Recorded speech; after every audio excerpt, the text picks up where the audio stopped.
આજે અખાત્રીજ એટલે કે શુભ કાર્યો માટે વણજોયું મુહૂર્ત। ત્યારે અરવલ્લી જિલ્લાના ખેડૂતોએ હળ અને બળદની પૂજાથી કૃષિ વર્ષની શરૂઆત કરી।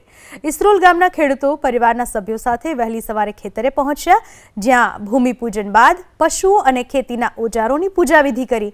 ભૂમિપુત્રોએ ક્ષેત્રપાળ દાદાના ધૂપ દીવા કર્યા, સાથે જ ખીચડી અને કંસારનો પ્રસાદ કરી એકબીજાનું મોં મીઠું કરાવ્યું।